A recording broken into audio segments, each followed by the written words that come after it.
ഈശോ മിശിഹായ്ക്ക് സ്തുതിയായിരിക്കട്ടെ. ഞാൻ മാണിപ്പറമ്പിലച്ചൻ. നമ്മുടെ മുമ്പത്തെ വിദ്യാഭ്യാസ മന്ത്രിയായിരുന്ന എം എ ബേബി ക്രിസ്ത്യാനികളെ, പ്രത്യേകിച്ച് കത്തോലിക്കരെ കളിയാക്കാനായിട്ട് ഒരിക്കൽ പറഞ്ഞു, ഇടയ്ക്കിടെ വക പിരിക്കുന്ന ഇടമാണ് ഇടവക. കമ്മ്യൂണിസ്റ്റ് പാർട്ടി ലെവി പിരിക്കുന്നതൊക്കെ മറച്ചു വെച്ചിട്ടാണ് ഇടയ്ക്കിടെ വക പിരിക്കുന്ന ഇടമാണ് ഇടവക എന്ന് അദ്ദേഹം കളിയാക്കി പറഞ്ഞു. അതാണോ ഇടവക? പത്രോസിൻ്റെ 1-ാമത്തെ ലേഖനം 2-ാമത്തെ അധ്യായം 11-12 വാക്യങ്ങൾ. പ്രിയമുള്ളവരെ, പ്രവാസികളും പരദേശികളുമായ നിങ്ങളെ ഞാൻ ഉദ്ബോധിപ്പിക്കുന്നു. നിങ്ങളുടെ ആത്മാവിനെതിരായി പോരാടിക്കൊണ്ടിരിക്കുന്ന ജഡമോഹങ്ങളെ വിട്ടകലുവിൻ. നിങ്ങൾ ദുഷ്പ്രവൃത്തിക്കാർ എന്ന് അവർ നിങ്ങളെ ദുഷിക്കും തോറും നിങ്ങളുടെ നല്ല പ്രവൃത്തികൾ കണ്ടറിഞ്ഞിട്ട് മേലന്വേഷണ ദിവസത്തിൽ അവർ ദൈവത്തെ മഹത്വപ്പെടുത്തേണ്ടതിന് ജനതകളുടെ ഇടയിൽ നിങ്ങളുടെ പെരുമാറ്റം നന്നായിരിക്കട്ടെ. മറ്റുള്ളവർ നിങ്ങളെ കുറ്റപ്പെടുത്തുമ്പോഴും നിങ്ങളുടെ സന്ദർശന ദിവസത്തിൽ, ദൈവം നിങ്ങളെ മേലന്വേഷണക്കാരായിട്ട് അന്വേഷിക്കുന്നു കാണാൻ വരുന്ന ദിവസത്തിൽ അവർ ദൈവത്തെ മഹത്വപ്പെടുത്തേണ്ടതിന് ജനതകളുടെ ഇടയിൽ നിങ്ങളുടെ പെരുമാറ്റം നന്നായിരിക്കട്ടെ എന്നാണ് പത്രോസ് പറയണേ. ഇതിൽ ആദ്യത്തെ 2 വാക്കുകൾ പ്രവാസികളും പരദേശികളുമായ, ആ വാക്കിൻ്റെ അടിസ്ഥാനത്തിലാണ് ഇടവക എന്ന വാക്കിൻ്റെ അർത്ഥം ഞാൻ വ്യാഖ്യാനിക്കാൻ പോകുന്നത്. അത് ശരിയാണ് താനും. പക്ഷെ അതിനു മുമ്പ് എനിക്കൊരു അനുഭവം നിങ്ങളോട് പറയാനുണ്ട്. ഇടവകയുമായി ബന്ധപ്പെട്ട ഒരു അനുഭവം. പണ്ട് ഞാൻ ഓഫീസിലിരിക്കുമ്പോൾ എനിക്കൊരു ഫോൺ കോൾ വന്നു. അങ്ങേ തലയ്ക്കൊരു പോലീസുകാരനാണ്. പോലീസുകാരൻ പറഞ്ഞു, അച്ഛനെ സാക്ഷിയായിട്ട്, കോടതിയിൽ സാക്ഷിയായിട്ട് വിളിച്ചിട്ടുണ്ട്, ഒന്ന് വരാൻ പറ്റുമോ? അപ്പം ഞാൻ ചോദിച്ചു, ഏത് കോടതിയിലാണ്? ചാലക്കുടി കോടതിയിലാണ്. എന്താണ് കാര്യം? അതൊരു വിവാഹമോചനവുമായിട്ട് ബന്ധപ്പെട്ട കേസാണ്. അച്ഛൻ അവർ സാക്ഷിയാക്കിയിട്ടുണ്ട്, അച്ഛൻ വരുമോ? അപ്പോൾ ഞാൻ വരാമെന്ന് പറഞ്ഞു. അപ്പോൾ അത് തീർച്ചയായിട്ടും വരില്ലേ? അപ്പോൾ ചോദിച്ചാൽ എന്താ അങ്ങനെ പറയുന്നത്? അല്ല, ഞാൻ അച്ഛനെ നേരിട്ട് വന്ന് അച്ഛനെ അറിയിക്കണമെന്നും അച്ഛനെ കൂട്ടിക്കൊണ്ട് വരണമെന്നാണ് എന്നോട് പറഞ്ഞിരിക്കുന്നത്. അച്ഛൻ വരികയാണെങ്കിൽ ഞാൻ ഇത്രയും ദൂരം അച്ഛൻ്റെ അടുത്തേക്ക് വരണ്ടല്ലോ എന്ന് വിചാരിച്ചിട്ടാണ്. അച്ഛൻ വരുമെന്ന് ഉറപ്പാക്കണം, കാരണം നാളെ കോടതിയിൽ അച്ഛൻ ഹാജരാകണം. ഞാൻ വരാം എന്ന് പറഞ്ഞ് ഞാൻ ഉറപ്പ് കൊടുത്തു. അങ്ങനെ ഞാൻ പിറ്റേ ദിവസം കോടതി പോയി. എന്താണ് കേസ് എന്ന് പറഞ്ഞാൽ, ഒരു കല്യാണം കഴിഞ്ഞു പള്ളിയിൽ വെച്ച്. അതെൻ്റെ കാലത്തല്ല, എനിക്കൊക്കെ മുമ്പ് ഇരുന്ന ഒരു വികാരിയച്ഛൻ്റെ കാലത്താണ്. അവർക്ക് അദ്ദേഹം കൊടുത്ത മാരേജ് സർട്ടിഫിക്കറ്റ് അത് അവരുടെ കയ്യിൽ നിന്ന് കളഞ്ഞു പോയിട്ടോ മറ്റോ, ഞാൻ അവിടെ വികാരിയായിരിക്കുന്ന സമയത്ത് അവരൊരു ഡ്യൂപ്ലിക്കേറ്റ് സർട്ടിഫിക്കറ്റിന് വേണ്ടി വന്നു. അവർ ഒറിജിനൽ സർട്ടിഫിക്കറ്റ് എവിടെയോ നഷ്ടപ്പെട്ടു പോയി, ഒരു ഡ്യൂപ്ലിക്കേറ്റ് വേണം. അപ്പോൾ രജിസ്റ്റർ നോക്കിയിട്ട് ഒരു ഡ്യൂപ്ലിക്കേറ്റ് സർട്ടിഫിക്കറ്റ് ഞാൻ എഴുതി കൊടുത്തു. അപ്പോൾ നമ്മുടെ പള്ളികളൊക്കെ എന്താണ് കാണുക? ഞാനൊരു ഉദാഹരണം പറയുകയാണ്. ഇപ്പം സെൻറ്റ് മേരീസ് പാരിഷ്, ആ പള്ളിയുടെ പേര് അതൊന്നുമല്ല, ഞാൻ മാറ്റി പറയുകയാണ്. ആ പള്ളി അതൊന്നും പറയേണ്ട കാര്യമില്ലാത്തത് കൊണ്ട് സെൻറ്റ് മേരീസ് പാരിഷ് അങ്ങനെ എഴുതി. അതിനകത്ത് നമ്മൾ കാര്യങ്ങളൊക്കെ എഴുതി, തീയതി ഇട്ടു, ഒപ്പിട്ടു. അപ്പോൾ ഈ കോടതിയിൽ വാദിക്കുന്ന വക്കീൽ ഈ ഞാൻ കൊടുത്ത ഡ്യൂപ്ലിക്കേറ്റ് സർട്ടിഫിക്കറ്റ്, രജിസ്റ്ററിൽ നോക്കി കൊടുത്തിരിക്കുന്ന സർട്ടിഫിക്കറ്റ് അത് വാലിഡ് അല്ല, സാധുവല്ല എന്ന് വാദിച്ചിരിക്കുകയാണ്. കാരണം എന്താണ്? സ്ഥലം എഴുതിയിട്ടില്ല. സർട്ടിഫിക്കറ്റിൽ ഉണ്ടാകേണ്ട തീയതി വേണം, സ്ഥലം വേണം, അങ്ങനെ ചില വ്യവസ്ഥകളുണ്ടല്ലോ. സ്ഥലം എഴുതിയിട്ടില്ല. ഈ സർട്ടിഫിക്കറ്റിനകത്ത് സ്ഥലം എഴുതിയിട്ടില്ല. ഡേറ്റും ഒപ്പൊക്കെ ഉണ്ട്, പക്ഷെ സ്ഥലം എഴുതിയിട്ടില്ല. അതുകൊണ്ട് ഈ സർട്ടിഫിക്കറ്റ് വാലിഡ് അല്ല എന്നൊരു വക്കീൽ വാദിച്ചിട്ടുണ്ട്. അപ്പോൾ വാലിഡ് ആണോ അല്ലയോ, അതിനാണ് ഞാൻ സാക്ഷി പറയാൻ ചെല്ലേണ്ടത്. അപ്പോൾ അങ്ങനെ ഞാൻ ഒപ്പിട്ട് കൊടുത്ത ആ മാരേജ് സർട്ടിഫിക്കറ്റ് കാണിച്ചിട്ട് ചോദിച്ചു, ഇത് അച്ഛൻ്റെ ഒപ്പാണോ? ഞാൻ പറഞ്ഞാൽ എൻ്റെ ഒപ്പാണ്. ഇത് അച്ഛൻ ഈ തീയതികളിൽ അച്ഛൻ അവിടെ വികാരിയായിരുന്നോ? ഞാൻ പറഞ്ഞു വികാരിയായിരുന്നു. എന്തുകൊണ്ട് അച്ഛൻ സ്ഥലം എഴുതിയില്ല? ഈ സർട്ടിഫിക്കറ്റ് സ്ഥലം എഴുതിയിട്ടില്ല. അപ്പം ഞാൻ സ്ഥലം എഴുതിയിട്ടുണ്ടോ ഇല്ലയോ അതാണ്. അപ്പം ഞാൻ പറഞ്ഞു, മുകളിലെ പാരിഷ് അച്ഛൻ ചോദിച്ചതിന് മാത്രം ഉത്തരം പറഞ്ഞാൽ മതി. സ്ഥലം എഴുതിയിട്ടുണ്ടോ? അപ്പം ഞാൻ വീണ്ടും പറയാണ്, ഈ പാരിഷ് എന്ന് പറഞ്ഞാൽ വക്കീൽ പറഞ്ഞു അതൊന്നും അച്ഛൻ പറയണ്ട, സ്ഥലം എഴുതിയിട്ടുണ്ട്, സ്ഥലം, പ്ലേസ്. ഞാൻ പറഞ്ഞില്ല. ജഡ്ജി ഒരു സ്ത്രീ ആയിരുന്നു, അവർ കത്തോലിക്ക സ്ത്രീ ആയിരുന്നു. അതൊന്നും എനിക്ക് അന്നേരം അറിയില്ല. ഞാൻ ഇത്രയും പറഞ്ഞപ്പോൾ വക്കീൽ പറഞ്ഞു സ്ഥലം എന്നത് എഴുതിയിട്ടുണ്ടോ, പ്ലേസ് എന്ന് എഴുതിയിട്ടുണ്ടോ, സ്ഥലം എന്ന് എഴുതിയിട്ടുണ്ടോ? ഞാൻ പറഞ്ഞില്ല, പക്ഷെ പാരിഷ് എന്നുണ്ട്. വക്കീൽ പറഞ്ഞു അതൊന്നും അല്ല അച്ഛനോട് ചോദിച്ചത്, സ്ഥലം എന്ന് എഴുതിയിട്ടുണ്ടോ? അച്ഛനോട് ചോദിച്ചതിന് മാത്രം ഉത്തരം പറഞ്ഞാൽ മതി, ഫൈൻ. ഞാനിത് പറഞ്ഞു കഴിഞ്ഞു. അപ്പോൾ ഈ സ്ഥലം എഴുതിയിട്ടില്ല. അപ്പോൾ അദ്ദേഹം വിചാരിച്ചു കേസ് ജയിച്ചു എന്ന് വിചാരിച്ചു. കാരണം അദ്ദേഹം പറഞ്ഞിരിക്കുന്നത് സ്ഥലം എഴുതാത്തതുകൊണ്ട് ഈ സർട്ടിഫിക്കറ്റ് വാലിഡ് അല്ലെന്നാണ്. നമ്മൾ സാക്ഷിക്കൂട്ടിൽ നിന്ന് ഇറങ്ങി ചെന്ന് കഴിഞ്ഞപ്പം ഈ ജഡ്ജിയുടെ നിഗമനം എഴുതിയിട്ടുണ്ടോ പച്ചമഷിക്ക്. അവിടെ എഴുതിയിരിക്കുന്നത് ഈ സ്ഥലം എന്ന വാക്ക് അവിടെ ഇല്ലെങ്കിലും പാരിഷ് എന്നതുകൊണ്ട് ഈ സ്ഥലമാണ് ഉദ്ദേശിക്കുന്നതെന്ന് ജഡ്ജി എഴുതിയിട്ടുണ്ട്. അതുകൊണ്ട് സർട്ടിഫിക്കറ്റ് വാലിഡ് ആണ്. പച്ചമഷിക്കാണ് ജഡ്ജി എഴുതിയിരിക്കുന്നത്.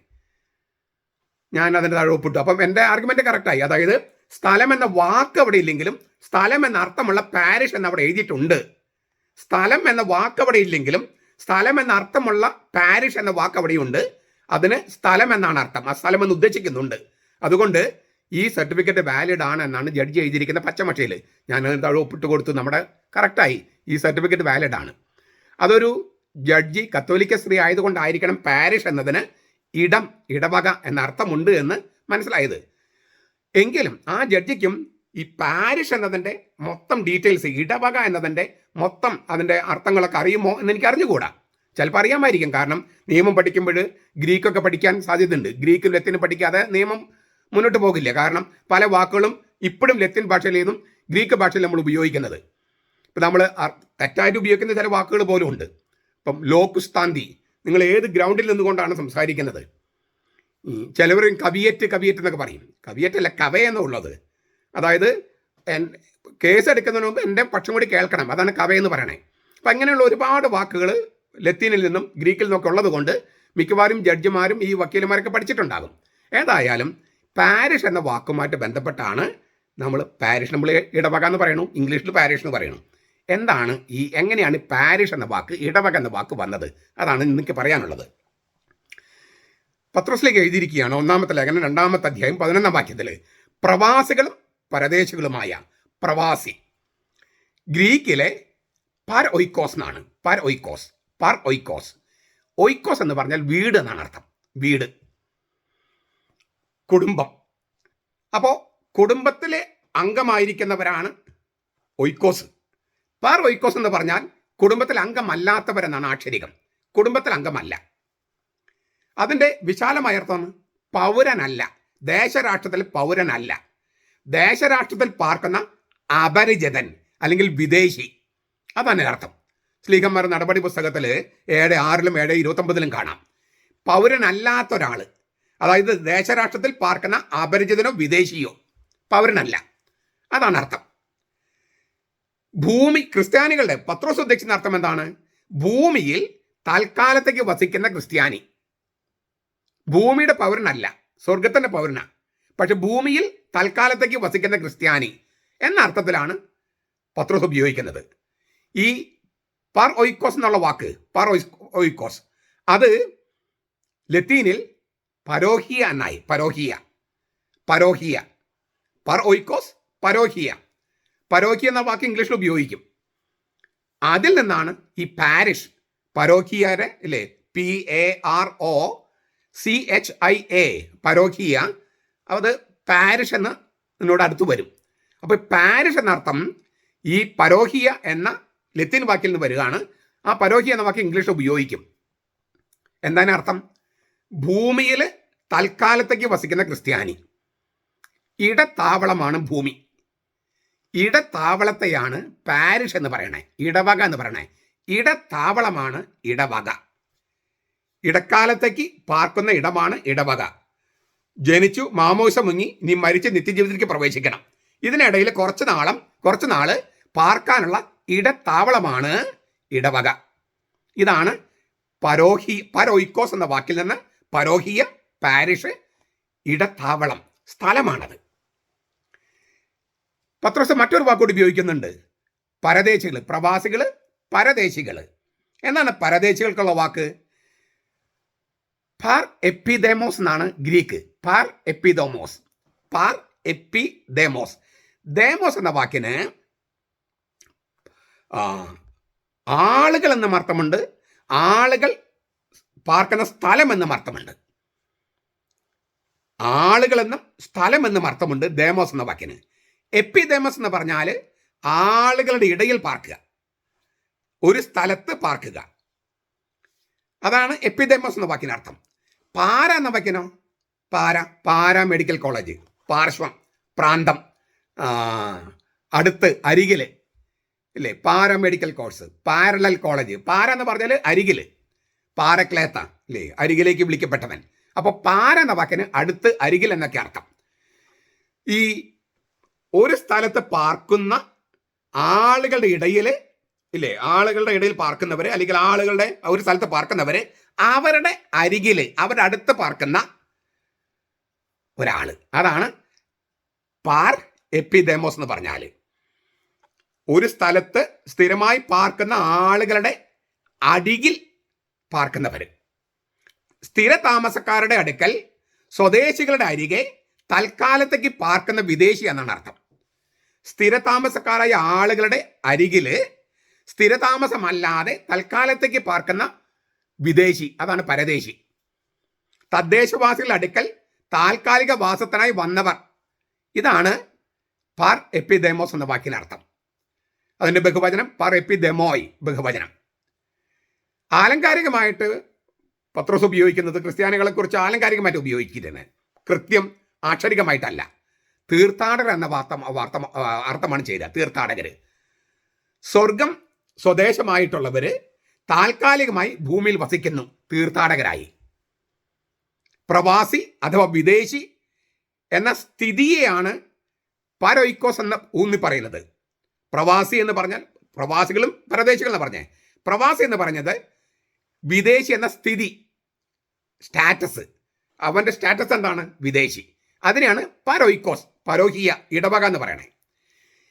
പരെപ്പിദമോസ്, പരദേശി എന്ന വാക്ക് നമ്മൾ തർജ്ജമ പരെപ്പിദമോസ്, അതിൻ്റെ അർത്ഥം ക്ഷണികമായ അവസ്ഥ. അതായത് അവൻ്റെ പദവി എന്താണ്? വിദേശിയാണ്. അവൻ്റെ അവസ്ഥ എന്താണ്? ക്ഷണികമാണ്, നശ്വരമാണ്, നശിച്ചു പോകും. ചുരുക്കത്തിൽ ക്രിസ്ത്യാനികളുടെ ഇരട്ട പദവിയിലേക്കാണ് വിശുദ്ധ പത്രോസ് ലീഗ കൈ ചൂണ്ടുന്നത്. ഇരട്ട പദവി. ഒന്ന്, ഇഹലോകത്ത് പാർക്കാൻ താൽക്കാലിക വിസ ലഭിച്ചിട്ടുള്ളവരാണ് ക്രിസ്ത്യാനികൾ. താൽക്കാലിക വിസ, ഇഹലോകത്ത് പാർക്കാൻ താൽക്കാലിക വിസയുണ്ട്. അതിനെയാണ് ഒയ്ക്കോസ് എന്ന് പറയണേ, പരോഹിയ, പാരിഷ് എന്ന് പറയണേ. ഇഹലോകത്ത് പാർക്കാൻ താൽക്കാലിക വിസ. രണ്ട്, തീർത്ഥാടകർ എന്ന നിലയിൽ ആത്യന്തികമായി സ്വർഗം അവകാശമാക്കിയിട്ടുള്ളവരാണ് ക്രിസ്ത്യാനികൾ.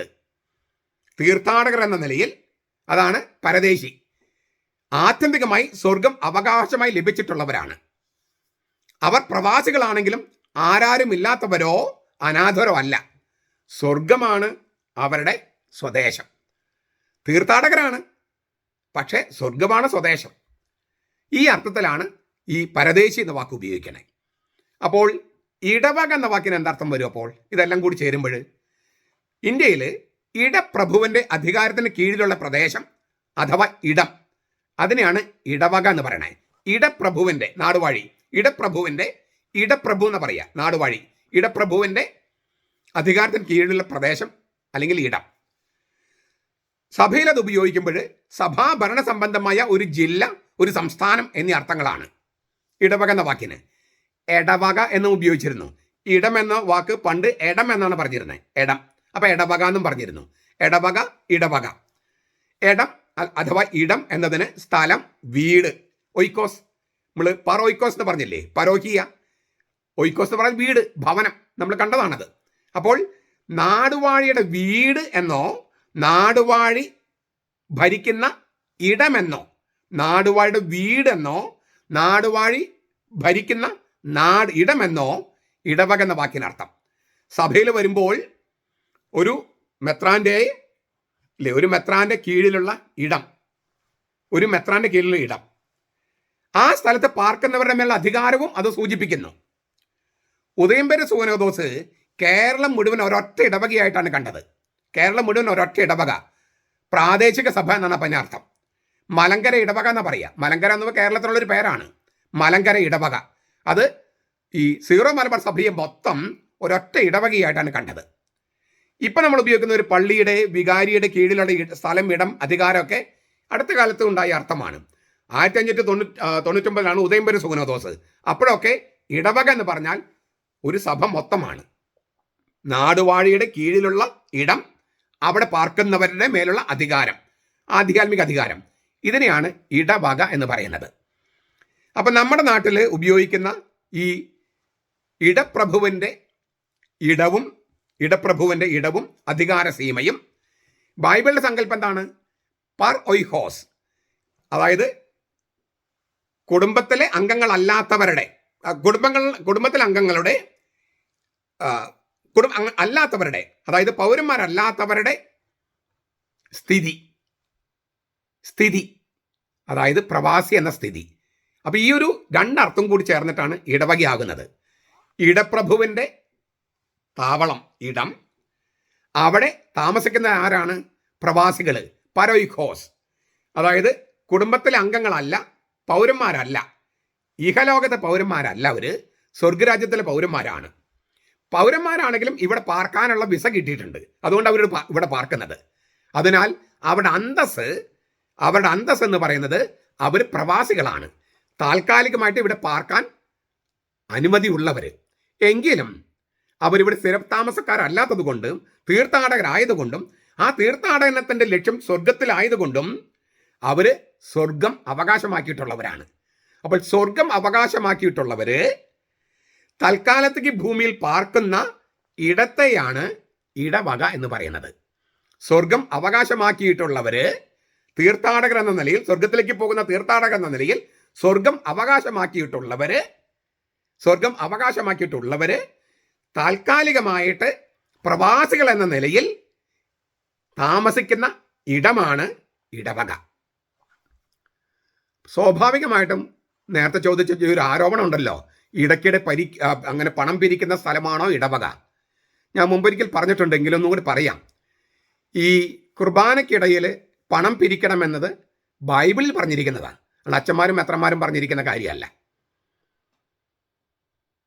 നടപടി ഗ്രന്ഥം 20-ാം അധ്യായത്തിലും 1 കൊറിന്തോസ് 16:2 പറഞ്ഞിട്ടുണ്ട്, നിങ്ങൾ ലിറ്റർജിക്ക് സമ്മേളിക്കുമ്പോൾ കുറച്ച് പണം കരുതണം. അന്ന് പൗലോസ് പറഞ്ഞത് യെറൂസലേമിലെ ദരിദ്രരെ സഹായിക്കാനാണ്. അവിടുത്തെ ദേവാലയത്തിനും കൊടുക്കണം, ദരിദ്രർക്കും കൊടുക്കണം. അപ്പോൾ ദൈവസ്നേഹമാണ് ലിറ്റർജി. ദൈവസ്നേഹം, ദൈവത്തെ ആരാധിക്കുകയാണ്, അവൻ ലിറ്റർജി. ദൈവസ്നേഹത്തോടൊപ്പം പരസ്നേഹം, ദരിദ്രരോടും ദൈവത്തോടും. ഈ കെട്ടിടത്തിനൊക്കെ മെയിൻറ്റെയിൻ ചെയ്യാൻ പൈസ വേണ്ടേ? അപ്പോൾ പണം കൂടി വേണം, പരസ്നേഹം കൂടി വേണം. ദൈവസ്നേഹത്തോടൊപ്പം തന്നെ വേണ്ടതാണ് പരസ്നേഹം. അപ്പോൾ കുർബാനയ്ക്കിടയിൽ പണം പിരിക്കുന്നത് ഒരു തെറ്റായ മോശമായ സംഗതിയായിട്ടാണ് പലരും വിചാരിക്കുന്നത്. അങ്ങനെയല്ല. ബൈബിളിൽ ഞാൻ പറഞ്ഞല്ലോ, സ്ലീഹന്മാർ നടപടി പുസ്തകം 20-ാം അധ്യായത്തിലും 1 കൊറിന്തോസ് 16:2 പറഞ്ഞിരിക്കുന്നത് ലിറ്റർജിയുടെ സമയത്ത് സമ്മേളിക്കുമ്പോൾ പണം പിരിക്കണമെന്നാണ്. അതെന്തിനാ? പരസ്നേഹ പ്രവർത്തികൾ ചെയ്യാനായിട്ട്, മറ്റുള്ളവരെ സഹായിക്കാൻ. ആ മറ്റുള്ളവർ എന്ന് പറയുന്നത് വളരെ തരത്തിൽ വ്യാഖ്യാനിക്കാം. അപ്പോൾ ദൈവസ്നേഹത്തിൻ്റെ പ്രവൃത്തിയായി ലിറ്റർജി നടക്കുമ്പോൾ തന്നെ പരസ്നേഹവും നടക്കണമെന്നുള്ളതാണ്. തീർച്ചയായിട്ടും പല സ്ഥലത്തും നിർബന്ധ പിരിവുകളുണ്ട്, പ്രശ്നങ്ങളുണ്ട്. അതെല്ലാം മാറ്റേണ്ടത് തന്നെയാണ്. ജനങ്ങളുടെ സന്മനസ്സിന് വിട്ടുകൊടുക്കേണ്ടതാണ്. അങ്ങനെയാണ് സഭ പഠിപ്പിക്കുന്നത്. ഈ ദശാംശം കൊടുക്കേണ്ടെന്ന് കർത്താവ് പറഞ്ഞിട്ടില്ല. ദശാംശം ഒഴിവാക്കാതെ തന്നെ നീതിയും സത്യവും ഒക്കെ വേണമെന്ന കർത്താവ് പറഞ്ഞിരിക്കുന്നത്. കത്തോലിക്ക സഭ ഇങ്ങനെ കൃത്യം 10-1 കൊടുക്കണമെന്ന് നിബന്ധന വെച്ചിട്ടില്ല. ചിലർ എല്ലാം കൊടുക്കുന്നവരുണ്ട്. ചില സ്വത്ത് മുഴുവൻ കൊടുക്കുന്നവരുണ്ട്. ചിലർ 10-1 പോലും കൊടുക്കാത്തവരുണ്ട്. ചിലർ കുറച്ചുകൂടി കൂടുതൽ കൊടുക്കുന്നവരുണ്ട്. അപ്പോൾ ഓരോരുത്തരും സന്മനസ്സിന് വിട്ടുകൊടുക്കുകയാണ്. നിർബന്ധ പിരിവ് പാടില്ലാത്തത് തന്നെയാണ്. എങ്കിലും തീർത്തും മോശമായ സംഗതിയല്ല ഈ ഇടയ്ക്കിടെ പണം പിരിക്കുക എന്ന് പറയുന്നത്. അത് മറ്റുള്ളവരുടെ ശുശ്രൂഷിക്കാൻ വേണ്ടിയാണെങ്കിൽ ദൈവസ്നേഹത്തിനോടൊപ്പം പോകുന്ന പരസ്നേഹമാണത്. ഇത് നമ്മൾ ജനങ്ങളോട് പറയുകയും വേണം. അതായത് അതിലൂടെ, ഈ പരസ്നേഹ പ്രവൃത്തികളിലൂടെയാണ് വാസ്തവത്തിൽ ഈ ഇടം തീർത്ഥാടനമായിട്ട് മാറുന്നത്. ഇഹലോകത്ത് നമുക്ക് സ്ഥിരമായ ഒരു ഭൂമിയില്ല, പൗരത്വമില്ല. ഇവിടെ നമ്മൾ താൽക്കാലികമായിട്ട് ക്ഷണിക ജീവിതം നയിക്കുന്നവരാണ്. ശാശ്വതമായ ജീവിതം സ്വർഗത്തിലാണ്. അപ്പോൾ അവിടേക്കുള്ള പ്രവാസികളാണ് ഇവിടെ. ആ പ്രവാസികൾ സ്വർഗത്തിൽ നിക്ഷേപം ഇട്ടുകൊണ്ടിരിക്കണം. സ്വർഗത്തിൽ നിക്ഷേപപ്പെടുന്ന ബാങ്ക് ഏതാണ്? നമ്മൾ പരസ്നേഹമാണ്. പരസ്നേഹ പ്രവൃത്തികളിലൂടെയാണ് സ്വർഗത്തിൽ നിക്ഷേപിക്കാൻ കഴിയുക. അപ്പോൾ തീർത്ഥാടകർ സ്വർഗം അവകാശമാക്കിയിട്ടുണ്ടെങ്കിലും അത് ഏത് തരത്തിൽ നമുക്ക് ലഭിക്കണമെന്ന് നിശ്ചയിക്കുന്നത് ഈ പ്രവാസ ലോകത്ത്, ഈ പ്രവാസികളെ കഴിയുന്ന ഇഹലോകത്ത് നാം എങ്ങനെ മറ്റുള്ളവരോടും ദൈവത്തോടും പെരുമാറി എന്ന വ്യവസ്ഥയിലാണ്. അതുകൊണ്ട് ഇടയ്ക്കിടെ വകപിരിക്കുന്ന ഇടം എന്ന് പറഞ്ഞാൽ പോലും അതിൽ തീർത്തും മോശമായ സംഗതിയില്ല. കാരണം അത് പരസ്നേഹത്തിൻ്റെ ഭാഗമാണ്. പണപ്പിരിവ് എന്ന് പറയുന്നത് ലിറ്റർജിയുമായിട്ട് ബന്ധപ്പെട്ടതാണ്. ഞാൻ അത് ന്യായീകരിക്കാൻ വേണ്ടി പറഞ്ഞതല്ല, ബൈബിളിലുള്ള സംഗതി തന്നെയാണ് ഞാൻ പറഞ്ഞത്. അപ്പോൾ ചുരുക്കത്തിൽ ഇടവക എന്ന വാക്കിന് ഇടത്താവളം, ഇടത്താവളം അതാണ് ശരിക്കുള്ള അർത്ഥം. ഇടപ്രഭുവിൻ്റെ ഇടമാണെങ്കിലും നമ്മെ സംബന്ധിച്ചിടത്തോളം അത് ഇടത്താവളമാണ്. ഇവിടെ നമുക്ക് വീടില്ല, സ്വർഗത്തിലാണ്. ഇവിടെ നമുക്ക് ക്ഷണികമായ അവസ്ഥയേ ഉള്ളൂ, നിത്യമായ അവസ്ഥയില്ല. ഇത് രണ്ടും ഓർമ്മിപ്പിക്കുകയാണ് പ്രവാസികൾ എന്ന വാക്കും പരദേശികൾ എന്ന വാക്കും. അതുകൊണ്ട് രണ്ട് വാക്കുകളും പത്രോസിലേക്ക് ഉപയോഗിച്ചിരിക്കുന്നത്. 1 പത്രോസ് 2:11-12 വാക്കുകളാണ്. ഇടവക എന്ന വാക്കിൻ്റെ അർത്ഥം കിട്ടിയെന്ന് ഞാൻ വിചാരിക്കുന്നു. മനസ്സിലാകാൻ ഇത് പ്രയാസമുണ്ടെങ്കിൽ 2, 3, 4 പ്രാവശ്യം കേൾക്കുകയും എല്ലാ ഇടവകക്കാരിലേക്കും ഇടവക വികാരിമാർക്കും ഇത് അയച്ചു കൊടുക്കുകയും വേണമെന്ന് പ്രത്യേകമായിട്ട് അപേക്ഷിക്കുകയും ചെയ്യുന്നു. നമ്മുടെ കർത്താവ് യേശു മിശിഹായുടെ കൃപയും പിതാവായ ദൈവത്തിൻ്റെ സ്നേഹവും പരിശുദ്ധാത്മാവിൻ്റെ സഹവാസവും നാം എല്ലാവരുടെയും കൂടി ഉണ്ടായിരിക്കട്ടെ, ഇപ്പോഴും എപ്പോഴും എന്നേക്കും. ആമേൻ.